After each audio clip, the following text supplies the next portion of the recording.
8:00 na nga ng umaga pero napakasarap pa nga ng tulog ng baby Elise niya for today's video.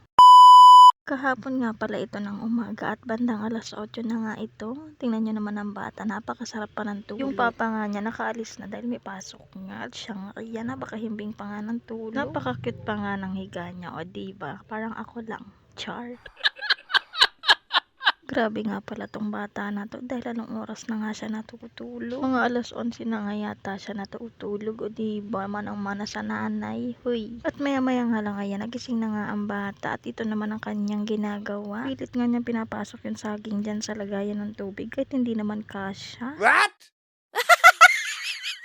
Ewan ko ba sa batang to, natulog lang, iba na ang trip pagising. At nung mga oras na yan, nakaligo na nga rin siya at naayusan ko na rin ang buhok ko. Diba napakakit ng hair niya? Grabe nga pala tong pag-voice over ko na to dahil napakadami nyo ang maririnig na ingay. Balik nga tayo sa ating video. Ito na nga yung ginagawa ko. Nanonood nga pala ako ng TV ng mga oras na yan. Nakikita nyo naman kung ano ang ginagawa nitong batang to. Nakapatong pa nga dito sa may double deck. Ilagang saging nga pala yung kinakain ko. Yun nga pala yung tira ni Baby Elise at kinain ko na nga at baka masayang. Sinasawsaw ko nga pala sa asukal. Wala lang, trip ko lang isawsaw sa asukal para lang medyo matamis-tamis. At maya-maya nga nakita nga niya itong cellphone ng kanyang lola. Kaya naman ayan, kinuha nga niya. Habang busy nga siya dyan mag-cellphone.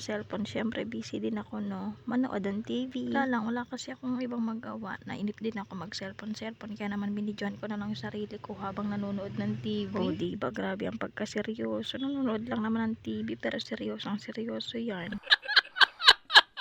At maya-maya nga naisipan ko nga lumabas at magpunta nga kami sa papa ni Elise. At ayan, naglalakad na nga kami dahil wala naman gaanong sasakyan dito. Kaya naman pinalakad ko na nga siya. At ayan nga ang bata, partida, hindi pa natutulog yan. Grabe nga tong bata na to, kahit antok na nga, pinipigilan nga niya. O diba, tuwang-tuwa dahil nakalabas na naman nga siya.